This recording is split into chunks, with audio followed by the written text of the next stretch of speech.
All right, Parshas Terumah. The topic today is taking turns versus knowing your place. What do I mean by that? Let's learn a very interesting halacha that's not well known.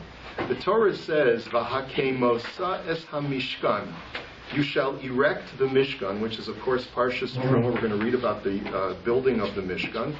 Kemishpato asher har'esa bahar, according to its very specific instructions that were demonstrated to you at Mount Sinai. Now, there's a lot to be said about this. One of the things that Rashi brings from this pasuk is that Moshe Rabbeinu himself was commanded to put the Mishkan together for the first time. But we're going to go in a different direction today. There's a Mishnah in Masechet Shabbat that talks about the prohibition of writing on Shabbos. One of the 39 melachos of Shabbos is kosef, is writing. We also know that each one of the 39 forbidden melachos of Shabbos finds its source in the construction of the Mishkan, meaning that one of these activities was done in the act of building the Mishkan. So if the Torah says you're not allowed to plant on Shabbos, it's because herbs were planted in order to harvest dye, to be able to dye the fabrics and tapestries to build the Mishkan. Or, and so forth, carrying and fire and all of these other things, all find their basis in those activities that were utilized in order to build the Mishkan. One of those examples is kosef. So the Mishnah writes, HaKosef shtei osios, if a person writes two letters, bein biyamino, bein bismolo, whether he uses his right hand or his left hand, bein mishem echad, bein mishnei shemos, whether it's the two letters are part of the same word or two separate words, bein mishnei samemonios, two different kinds of alphabet or two different kinds of symbols, b'chol lashon chayav. Rabbi Yossi adds to that and he says, not only have you done the malacha by writing two letters, lo chiyavu shtei osios elo mishum roshen shekacha yukosum al karshei hamishkan leida ezo ben zugo. What kind of writing was done in the Mishkan?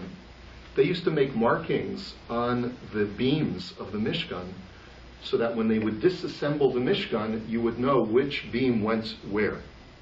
Did you ever build a sukkah? Well, we get the old art of marking which beam goes where comes from the building of the Mishkan. So it's a very ancient practice, okay? And Rabbi Yossi, therefore, all he's coming to add is that you don't even actually have to write a full letter, just as long as it's a marking that allows you to be able to connect two things together, then you're in violation of writing letters on Shabbos, okay? Now, the Gemara in the Yerushalmi, the Jerusalem Talmud, elaborates on this point. Amar Rebbe Imi v'hakemosa es hamishkan kemishpato. The Torah says you shall erect the Mishkan according to its law. So the Gemara asks a very simple question. This is in source number 4. V'chi yesh mishpat la'itzim.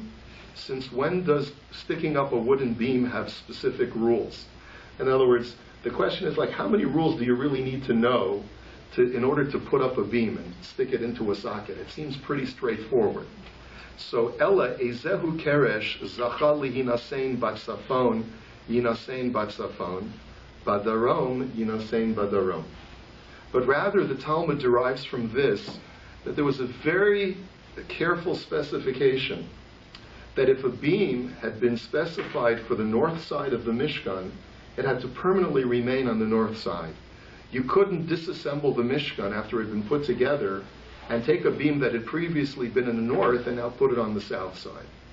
You had to make sure that each beam occupied its original place. So if it's a corner beam, it's got to be in that corner.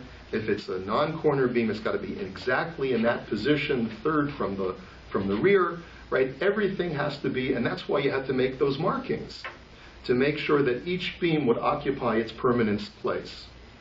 Now the Gemara tells us a very interesting story. And it tells us, Elaine de Rebbe Hoshia udevar Pazi havin sha'alin b'shalmei denasi b'chol yom. There were two families in the times of the Talmud. One was the family of Rabbi Hoshea, and the other one was the family of Bar Pazi. Every day they would walk into the governor, who's known as the Bey Nasiya, the Nasi, president or the governor of Israel, and they would say good morning or good afternoon to you, and the king would, or the governor would give them an audience. V'havun ilain de Rabbi Hoshea alin kadmoi v'nafkin kadmoi. Rabbi Hoshea's delegation always had the privilege of going in first. And the reason why is because Rabbi Hoshea's family had some familial connection to the Nasi, to the governor, and therefore they were entitled to go in first because they were better connected. But then what happened? Aslan ilain de Bar Pazi v'is chasanus b'nesiusa. Someone from the Bar Pazi family made a shidduch with someone from the governor's family. And so now they became the big Kanakas. They became the Chashuva people. And so now Bar Pazi is saying, hey, wait, Bar Hoshea family, why should you always go in first? We're now important. We have Yichus now also. So Atun Bayon Meol Kadmoi. And they came and they wanted to come in first this time. And they said, listen, we'll take turns. So Ishta'alas LaRebbi Imi. So they went and asked the Shaila of Rebbe Ami, or Rebbe Imi, whatever his name is it permitted for the Ben Pazi family to switch now the system and for them to go in first instead of the Rebbe Hoshea family? Amar lon Rebbe Imi v'hakemoses hamishkan kemishpatos. Rebbe Imi said, well, let's look at the pasuk. What is it saying? You have to erect the beams of the Mishkan according to a fixed rule. V'chiyesh mishpat la'etzim. There's no rule. There's no specific rule for wood. Ela ezehu keres zacha lihinasein batzafon yinasein batzafon badaram yinasein badaram. But he said, you know what? Once you've already started with a certain pattern of behavior, and the northern beam always stays in the north, and the southern beam always stays in the south, even though the northern side is the more important side of the Mishkan, and the southern side is the less important side, the southern beam has no right to say, I want to go to the north. And so therefore, in kind, said Rebbe Imi, I'm not giving you permission to change the system. Even though you, the Ben Pazi guys, now you're this newly acquired yichus, this newly acquired importance, sorry. You have to maintain the status quo, and Rabbi Hoshea's delegation always goes in first, and the Ben Pazi family follows in suit. That's the end of the story. Okay? Now let's take a look at an interesting commentary from the Chassam Sofer. This is not printed in the standard Chassam Sofer al Torah. It's in Mahadura Tlisoy, which is a collection of addenda. And if you take a look, because of time constraints, let's just skip a little bit. He says, if you skip to where he says Venira Li, it's an abbreviated Vav Nun apostrophe Lamed.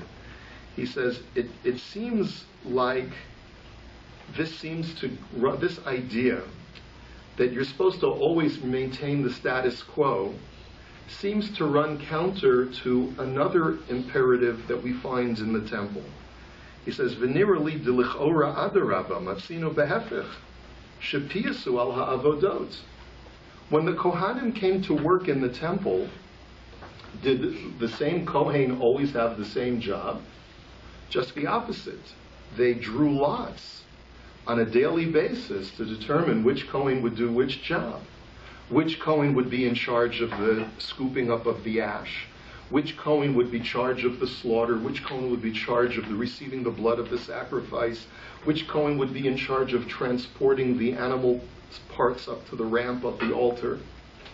There was a lot of activity, and they drew lots to see which Kohen would offer the ketores, which Kohen would get to do which work. V'amar shuli maseches sukkah, mi shehikriv parim hayom lo yakriv lamachar kedei sheyizke kol echad b'chol ha'inyanim shel kedusha. And if anything, the Gemara seems to indicate that just the opposite was the desired way of operation, which is that if a person had the privilege of offering one of the bulls on day one, then we excluded him from the lottery on day two, because we wanted to give everyone a chance to have a different job, so that we can have every Kohen would have the privilege of doing a different job.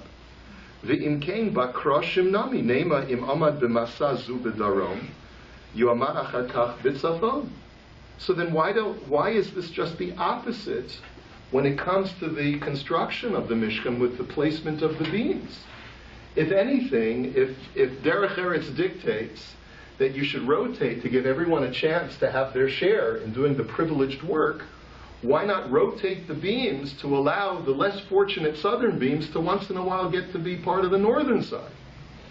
And let all the beams take turns.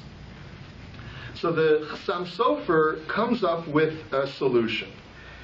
He says, Ela she'emes yesh hefresh bein kedusha shal mata ba'olam hatimura yizke kol echad b'chol haminim.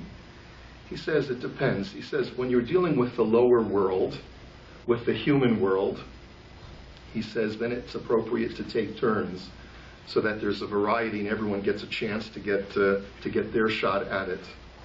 Ba'olam hatimura aval lamayla ein malach echad oseh shtei shlichot. But in the upper realm, we know that there's a rule that one angel does not do two jobs. Each angel has a very specific job. She'en kan shinui u'temura v'lihiyot kol ma'aseh ha'mishkan asuya l'mayla.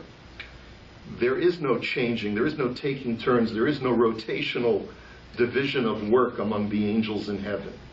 And therefore the Mishkan, which is supposed to be representative of the upper realm, of the heavenly realm, and therefore, there's no such thing as rotation, give everyone a turn. Now what you see from the Chassam Sofer, if I may just build on his words and extrapolate what I believe that he's saying is that human beings, by virtue of the fact that we're flawed and we're given to jealousy and rivalry, we always look at the other person and we say, look at what they're doing, it's not fair, I have a smaller piece. And we've learned that from the time that we're children. If my brother got a bigger piece of pie than I did, I went nuts, right? Everyone wants to have an equal share, right? Everyone wants to have the same rights as the other person. Equal rights. Everyone has to have the same piece, the same size, the same opportunities. And there's a virtue to that we should all take turns and everyone should have the opportunity to be the Kohen for the day. But in the heavenly realm, where there's a greater recognition that Kol po'al Hashem lema'anehu, that everything that God has created is exactly where it's supposed to be, then there's no need for taking turns. The angel who was created to be in charge of that little blade of grass on my lawn is not complaining about the fact that there's another angel who's in charge of an entire country.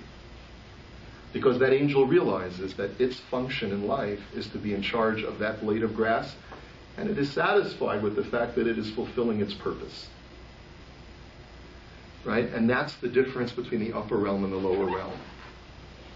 The only question that you might ask about the Chassam Sofer is, what about the story in the Talmud? The story in the Talmud is about human beings. And in the case of the story where they had these two delegations, the Hoshea delegation and the Barpazi delegation, there was this strife. And the Barpazi delegation said, we want to have a fair share, and they're human beings. And I think that the answer is that Rabbi Imi exercised correct jurisprudence in recognizing that by allowing them to take turns, he was going to be creating more strife instead of less strife. He said, let's just keep the status quo. And that way, everyone will be happy. It ultimately boils down to what is going to create the least amount of strife. Because we're corporeal and flawed and we're given to jealousy and rivalry and feelings of entitlement, that's why taking turns among the Kohanim is important. But if we really want to be holy and heavenly, we have to accept the fact that each one of us is exactly where we're supposed to be in life. And if we can have that kind of vision about the universe, like the Kurashim, like the beams in the Mishkan, what a beautiful place this world would be.